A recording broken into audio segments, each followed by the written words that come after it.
Tous les jours, depuis une dizaine d'années, mon amie Loretta me sert un grand café noir sans sucre. Aujourd'hui, elle m'a bien servi un café noir, mais il était horriblement sucré. C'était écœurant. Alors, naturellement, je viens me plaindre.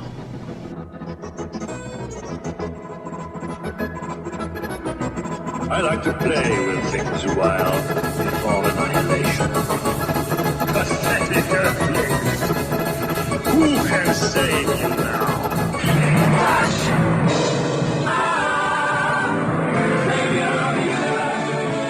Strange object imaged in the Imperial vortex. ¿Qué hace falta casarme? Tu padre lleva 2 semanas en el hospital. ¿No quieres andar conmigo? See you've met, man. ¿Tienes hermano? No, no tengo hermanos.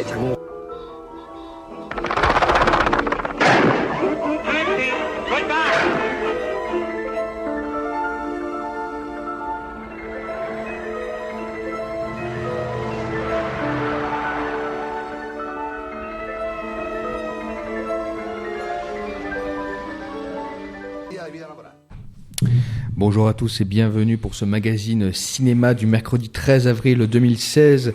Le sommaire d'aujourd'hui, les sorties du jour, puis ensuite l'interview de l'invité du jour qui est monsieur Jean-François Cazot. Bonjour. Bonjour. Puis ensuite, comme la semaine dernière, on fera une petite rétrospective sur un réalisateur. Enfin, la semaine dernière, c'était un film. Là, cette semaine, ce sera un réalisateur pour notre rubrique anniversaire. On commence tout de suite avec les sorties du jour. On va aller très vite parce qu'il y a beaucoup de choses à dire aujourd'hui et on a très peu de temps. Alors, les sorties du jour, Le Livre de la Jungle, le nouveau film de Jon Favreau pour les studios Disney, une nouvelle adaptation du roman de Rudyard Kipling, excusez-moi. Kipling, oui, je cherchais le nom. Donc, on se souvient tous de la première adaptation des studios Disney en 67. Il y a eu d'autres adaptations live qui n'ont pas aussi bien marché que ce dessin animé. Donc là, on a le droit à une nouvelle adaptation avec des effets spéciaux qui sont apparemment très beaux d'après les images qu'on a pu voir sur Internet. Donc, au casting vocal à la VO, nous avons Ben Kingsley en Bagheera, Bill Murray en Baloo, Scarlett Johansson en K et Christopher Walken en Louis le orang-outan. Et pour les voix françaises, on a, accrochez-vous bien, Lambert Wilson en Baloo, Leila Bekti en K et Eddie Mitchell en Roi Louis. Ah bah. Ça fait rire notre invité. Ah oui. Ensuite, Grimsby, agent trop spécial, c'est le nouveau film de Sacha Baron Cohen. Donc l'histoire d'un agent secret très trash. Enfin, je veux pas trop vous raconter le film parce que Sacha Baron Cohen, ça se découvre. Je précise, n'amenez pas vos enfants voir ce film. Sacha Baron Cohen a un humour très particulier, très trash. Donc pour vous restituer, c'est le gars c'est le monsieur qui a réalisé des films qui a pas réalisé mais qui a écrit et joué des films comme Borat, Ali G, Bruno ou Le Dictateur. Donc voilà, pour vous remettre un peu dans l'humour. Et enfin, le dernier film, on a encore deux films, Jem et les hologrammes. Alors, Jem et les hologrammes, c'est un très vieux dessin animé qui passait dans les années 80, qui montrait des jeunes filles essayer de faire monter un groupe de musique qui était toujours contre un groupe rival qui s'appelait les Mistifs. Et bien là, surprise, on a le droit à une adaptation live qui sort aujourd'hui. Donc je suis sûr que tous les fans de la première heure sont au rendez-vous. Et enfin, le dernier film qui sort aujourd'hui, c'est une belle surprise qu'on a, c'est Hardcore Henry. Alors l'histoire, c'est un film d'action, ça a l'air d'être un film d'action assez basique, juste un gars qui se réveille, tout le monde veut le tuer. Mais la particularité de ce film, c'est que le héros, c'est vous, spectateur. Le film a été tourné comme les jeux vidéo FPS, First Person Shooter, c'est-à-dire on voit que les bras et l'arme du héros. Le héros est muet et il n'a pas de réel nom. On l'appelle Henry, mais on ne sait pas vraiment si c'est son nom. Et c'est le spectateur qui en fait se fait un petit peu son film. Ça a l'air très spécial et bon, ça a l'air bourré d'action, de scènes de cascade. Tout le monde veut vous tuer dans tous les sens, donc les amateurs de sensation forte seront ravis. Et maintenant, on passe à l'interview de notre invité du jour. Donc, je le disais tout à l'heure, on reçoit monsieur Jean-François Cazot, qui est professeur de philosophie et cinéma au lycée Magendie à Bordeaux et à l'université Bordeaux-Montaigne plutôt, et qui est aussi conseiller cinéma en Aquitaine. Il vient aujourd'hui nous parler d'un réalisateur. Petite musique pour vous le restituer.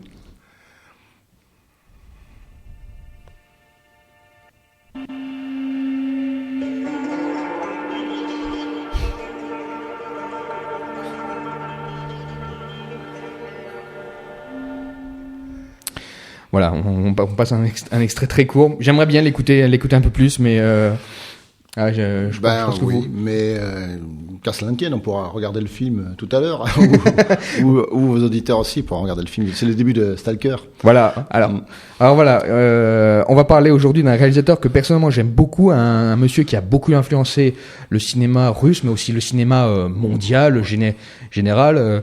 C'est monsieur Andrei Tarkovsky. Ouais. Andrei Tarkovsky qui a réalisé de grands films comme Stalker, dont vous avez entendu la musique, Solaris, Le Miroir, Le Sacrifice, L'Enfance d'Ivan, de mémoire aussi Andrei Roublev. Andrei Roublev, ouais. Et Nostalgia. Oui, il y en a pas beaucoup. Mais il a réalisé 7 films, c'est pas beaucoup. Hein. Oui, mais il y a des raisons. On peut en parler. Ouais. C'est souvent ça qu'on voit la qualité d'un réalisateur. Quand il n'y a pas beaucoup de films dans sa filmographie, on se dit, soit il a pas eu le temps, soit il a mis trop de temps. Ben lui, il y a un peu de tout. Il y a un peu de tout ça. On lui a pas laissé le temps. Il est mort très jeune, 54 ans. Oui. Donc. D'un cancer, je crois. Cancer des poumons, c'est assez terrible. Bon, il est mort en exil. Enfin, bon, on peut en parler.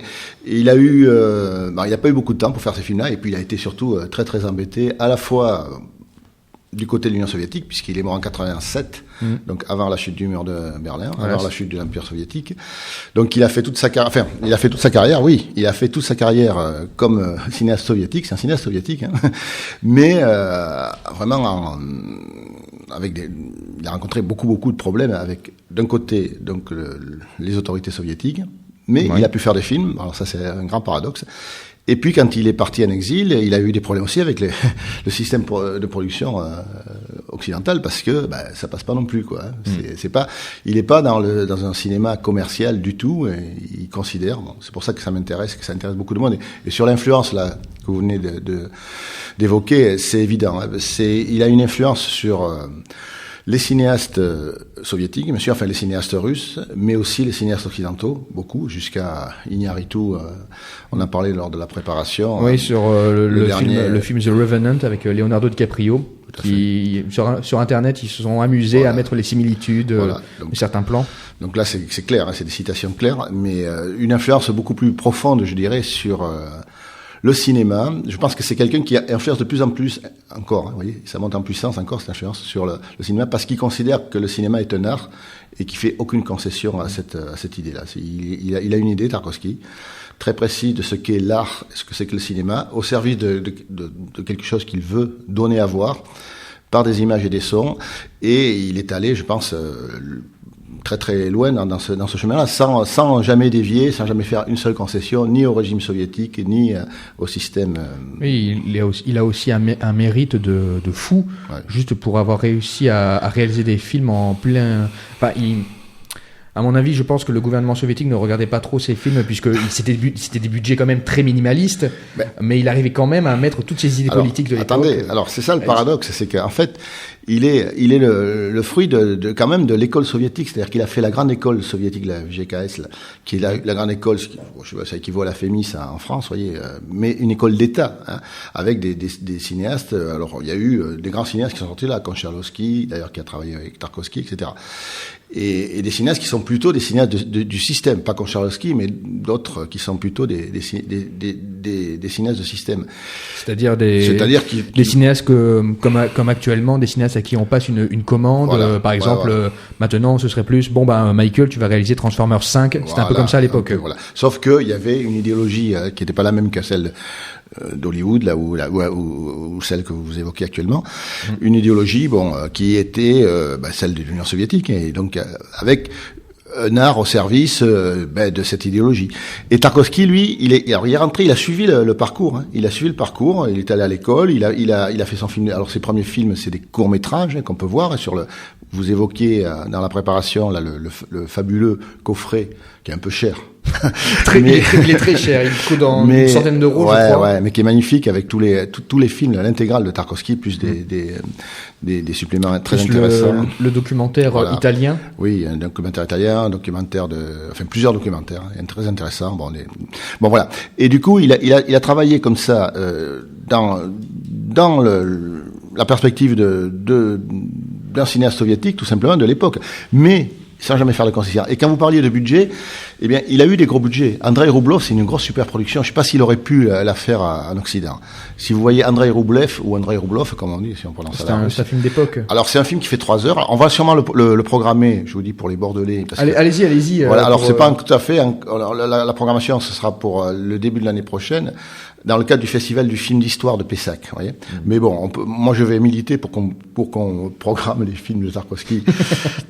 Puisqu'ils vont tous être réédités, là, restaurés, donc en DCP, et donc, dans des cinémas, dans des salles comme Utopia, Jean Eustache ou d'autres salles de la région bordelaise. Donc, vous pourriez peut-être faire le relais quand ils passeront. Oui. Donc là, il faut y aller, il faut le voir en salle, parce que c'est un cinéaste qu'on peut voir, qu'on peut apprécier seulement qu'en salle de cinéma, évidemment. Et donc ça, c'est une grande super production de 3 heures.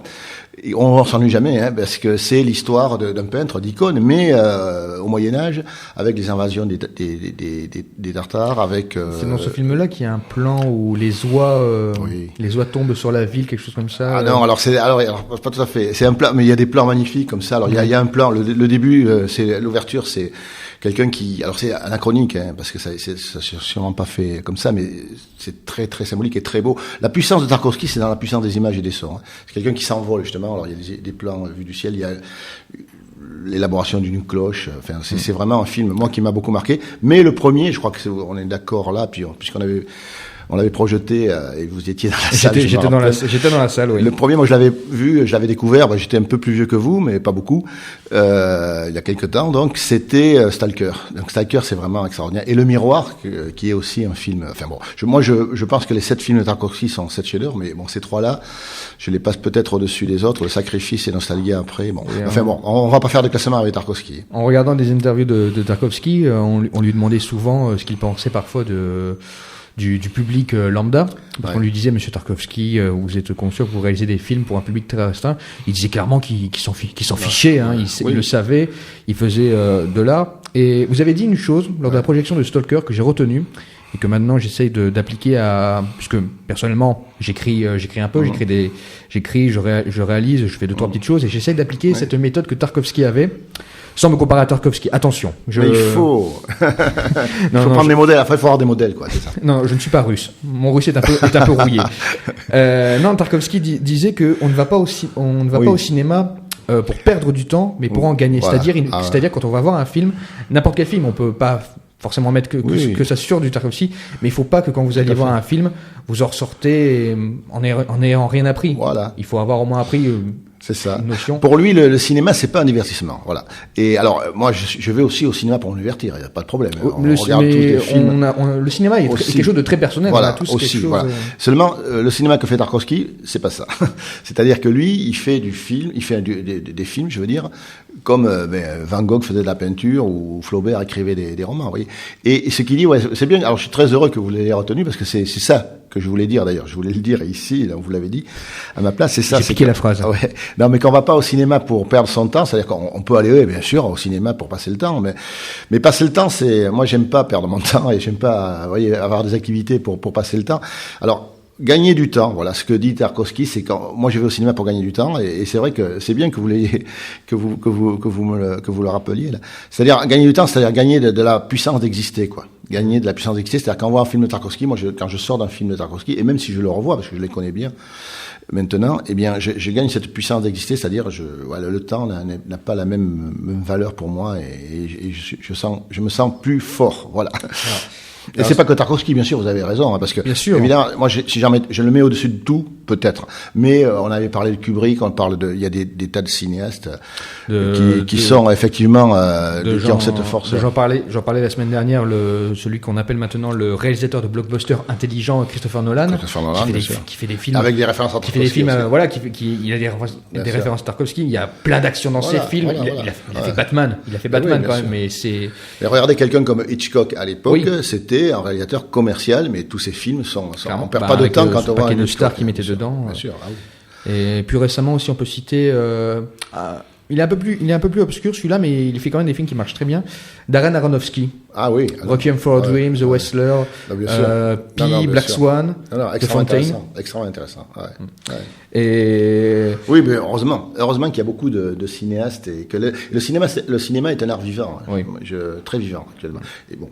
Mais en plus, on dispose pas mal, dans la région bordelaise, d'endroits pour voir des bons films. Vous voyez, à Bordeaux, on n'a pas à rougir de la comparaison avec d'autres villes, quoi. Même Paris, parce que à Paris, il y a plus de salles, mais on voit les mêmes films. Voilà. La différence qu'il y a va être, par exemple, la musique et le théâtre, où à Paris est largement supérieur, bien sûr. Alors, si vous êtes ici aujourd'hui, c'est parce que vous m'avez dit au téléphone que vous... On prépare. Pour l'anecdote, on ne devait pas du tout parler de ça à la base. On voulais parler d'autre chose. Peut-être qu'on parlera. Oui, mais avec plaisir. Si la chance nous sourit que vous revenez parmi nous. Je garde le sujet en surprise. Oui. On a parlé d'Andrei Tarkovsky parce que il est né le 4 avril. Donc il est né en avril. Voilà, donc on colle un peu au sujet. 1932. Ça colle un peu avec la rubrique anniversaire. Et vous m'avez dit surtout que vous écrivez un article. Voilà. Enfin, c'est une contribution à un travail collectif qui sort d'un séminaire de l'université de Bordeaux-Montaigne.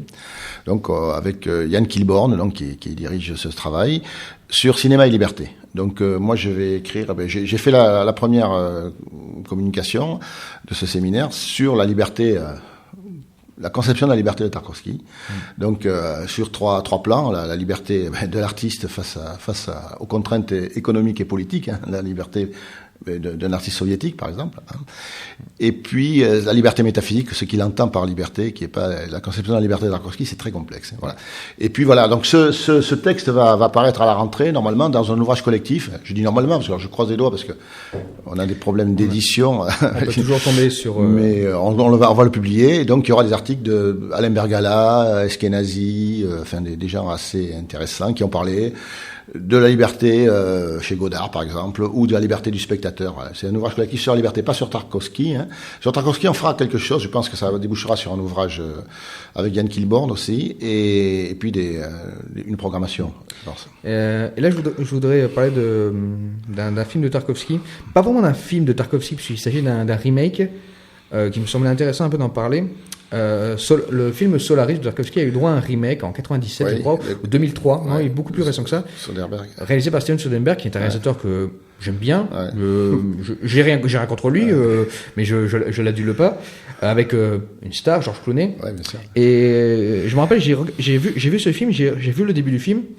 Donc dès le début, il pleut. Comme beaucoup au cinéma de Tarkovsky, c'est quelque chose qu'il avait pris du cinéma japonais. Oui, et puis oui, il y a un attrait de la pluie, ça c'est sûr. Il aime beaucoup ça. Et pourtant, je me suis ennuyé comme un rat mort devant le Solaris de Soderbergh, alors que le Solaris de Tarkovsky, alors je le dis, je l'avoue, sur le Solaris de Tarkovsky, la scène des objets en apesanteur, j'ai décroché. Je me suis endormi à ce moment-là, mais je me suis réveillé 20 secondes après. C'est de la lévitation. Je sais pas pourquoi. Tout le film est très lent, mais à ce moment-là, je me dis, ah non, c'est trop. Oui. Alors c'est un film-au-femme, vous voyez, quelque chose qui revient tout le temps, un des motifs qui revient tout le temps chez Tarkovsky, la lévitation. Bon, c'est très symbolique, Bien sûr. Et donc là, effectivement, je vois la scène de Solaris. Mais écoutez, je suis comme vous. Moi, je peux pas, j'ai pas pu voir le film de Soderbergh. Je l'ai vu en entier, mais je l'ai totalement effacé de ma mémoire. Pour moi, Solaris, c'est celui de Tarkovsky et le roman qui est extrêmement intéressant. Il a fait beaucoup d'adaptations. Voilà. Et là, il a adapté, voilà.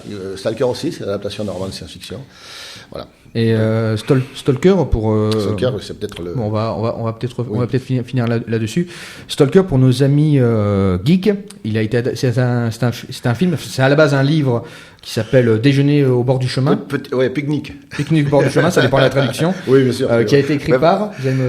Alors c'est les frères Strugatsky. Je vais vous écorcher un peu le nom. Ouais.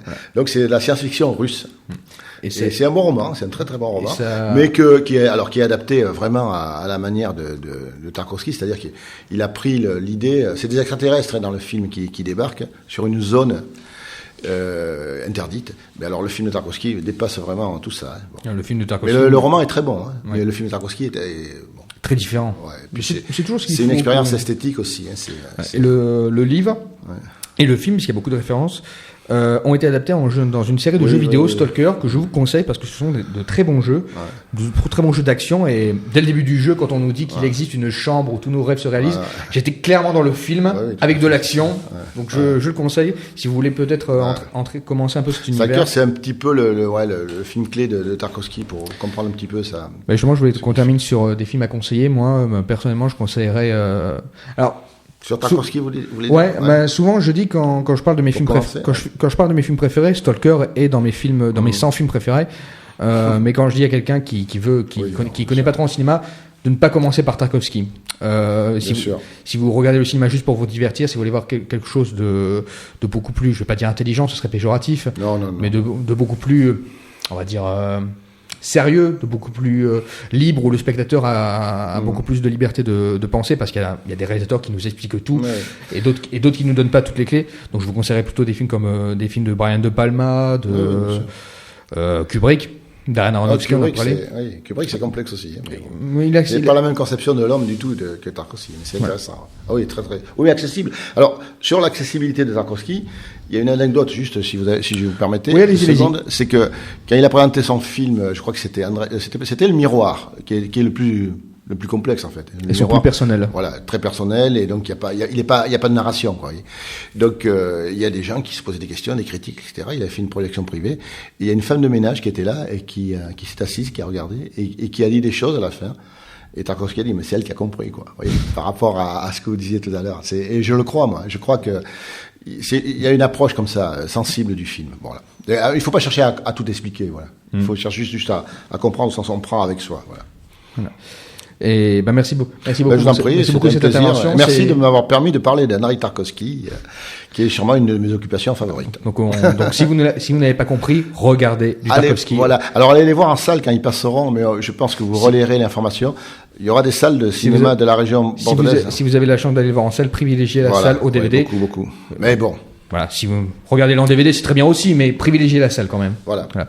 Et pour terminer, on va parler rapidement pour cette rubrique anniversaire d'un réalisateur que j'aime beaucoup, qui est né le 17 avril 1921. On change de registre. Ouais.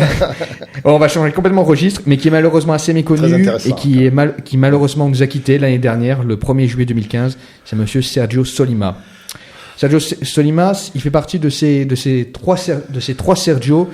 Donc il a réalisé du western spaghetti. Il faut savoir que pour réaliser un western spaghetti, la première des choses, il faut s'appeler Sergio. Parce que les trois piliers s'appellent Sergio. Leone, Corbucci, Sollima. Donc Sergio Leone qui a réalisé pour une poignée de dollars, et pour quelques dollars de plus, Le Monde, la brute et le truand, et C'est une fois dans l'Ouest, qui est pour moi le meilleur film de tous les temps. Si vous n'avez pas vu ce film, regardez-le. Sergio Corbucci qui a réalisé Django, qui a inspiré plus récemment le Django Unchained de Quentin Tarantino. Et bien sûr notre réalisateur du jour, Sergio Sollima, donc qui a réalisé des films comme il a commencé en tant que scénariste et critique. Et comme scénariste pour des films comme Goliath contre les géants, Hercule se déchaîne, Spartacus et Gladiateur, des films d'exploitation italiens des années 60. Ensuite, il commence à la réalisation avec un film à sketch, Amour difficile. Et ensuite, il passe au polar d'agent secret, d'une sorte de copie de James Bond avec l'agent 3S3. Puis ensuite, c'est là où il va commencer à devenir célèbre avec le western spaghetti Colorado, avec Lee Van Cleef et Thomas Millian. Et il reviendra ensuite plus tard pour le dernier face-à-face avec Thomas Millian, mais aussi John Malvante. Et une petite anecdote, voyez-vous, les westerns de Sollima ont tous été produits par Alberto Grimaldi, qui était aussi le producteur de Sergio Leone. Et la musique est composée par Ennio Morricone, qui était aussi le compositeur attitré de Sergio Leone. Ce qui fait que quand le dernier face-à-face est sorti, la personne qui s'occupait de créer la fiche française du film, j'imagine la scène, il a dû regarder la fiche technique du film, il a vu western italien, Ennio Morricone, Grimaldi, John Malvante, Sergio. Suite à ça, il a marqué sur l'affiche à la place du titre de film « It était une fois en Arizona, le dernier film de Sergio Leone », ce qui n'est absolument pas le cas. Ensuite, il réalisera Saludos Hombre, le dernier volet de sa trilogie western, parce qu'il a voulu faire un peu comme Sergio Leone, à mettre toujours Thomas Millian, comme Leone avait fait avec Clint Eastwood. C'est à peu près le même personnage, même si c'est jamais vraiment le même personnage. Voilà, si vous avez vu la trilogie du dollar de Leone, vous me comprenez.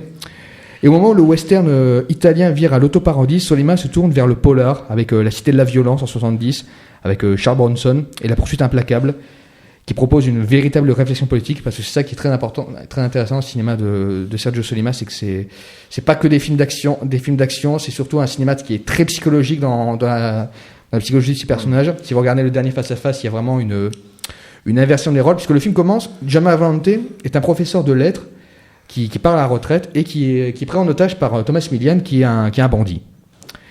Et au départ du film, Thomas Millian, c'est l'abominable, c'est le méchant, c'est un assassin, John Malvante, il est gentil et tout, il veut faire de mal à personne.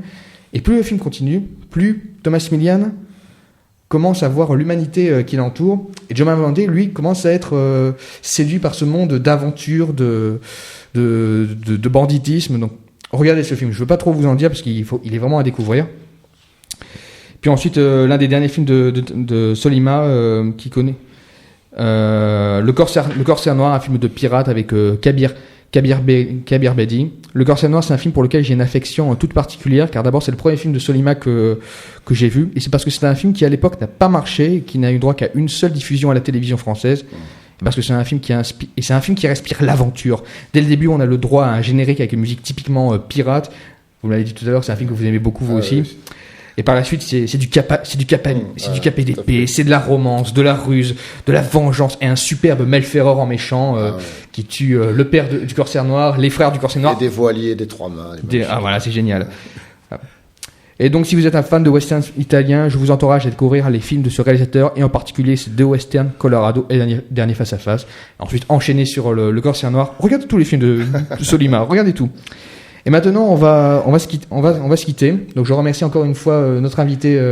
Merci à vous. C'est bien. Je trouve cette émission intéressante, très variée. Ah oui, on passe de Tarkovsky. Oui, on passe du cinéma russe minimaliste à du. Voilà. Enfin, minimaliste, oui. Attends, on va dire. Je généralise. Voilà. Et à Sollima. Mais je trouve ça très bien. C'est ça le cinéma. Okay. Oui, c'est chacun son cinéma, comme on dit. Voilà. Là. Et maintenant, on va conclure avec une chanson dont la musique a été composée par Ennio Morricone, encore une fois, pour le film Revolver, en français La Poursuite Implacable. Une chanson qui s'appelle Un amico, un ami, que vous avez peut-être déjà entendu car la musique a été reprise dans Inglourious Basterds de Quentin Tarantino, dans la scène de la cabine cinéma où Shoshana se retourne et tue l'Allemand. Et elle est chantée en français par le comédien et chanteur Daniel Beretta, qui est principal. Vous savez qui c'est Daniel Beretta ? Non. Daniel Beretta, c'est la voix française de Arnold Schwarzenegger. Oula, vous savez, cette voix très très grave. Toujours impressionnant. Hasta la vista, baby. Bon. Voilà, on va se quitter sur cette chanson que je trouve magnifique. Et on se retrouve la semaine prochaine pour un nouveau magazine cinéma sur Eau-de Radio, la radio des Hauts-de-Garonne. Merci.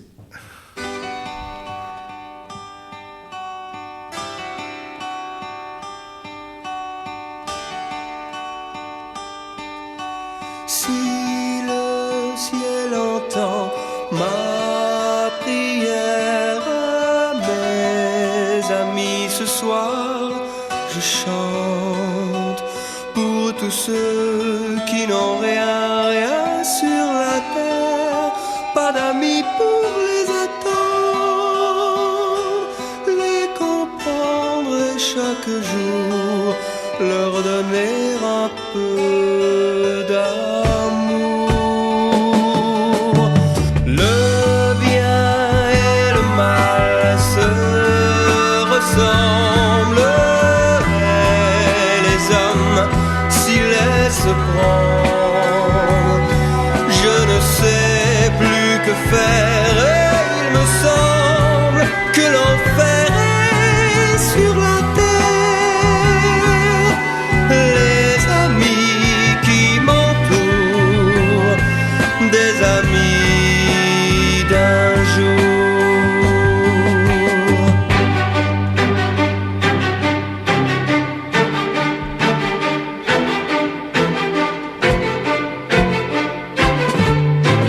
Le bien et le mal se ressemblent, et le ciel s'y laisse prendre. Un ami reste toujours un ami quand la vie n'a plus d'amour. Depuis toujours ma prière, c'est d'avoir sur terre, au dernier soir de ma vie, la main. Tous les jours, depuis une dizaine d'années, mon amie Loretta me sert un grand café noir sans sucre. Aujourd'hui, elle m'a bien servi un café noir, mais il était horriblement sucré. C'était écœurant. Alors, naturellement, je viens me plaindre.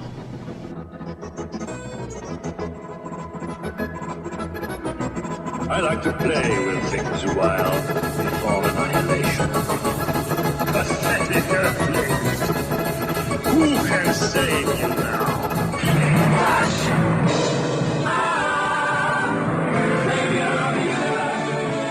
Danger. casarme. Tu padre lleva 2 semanas en el hospital y si no quieres hablar conmigo, vamos. Tú, Solange, ¿no tienes hermanos? No, no tengo hermanos.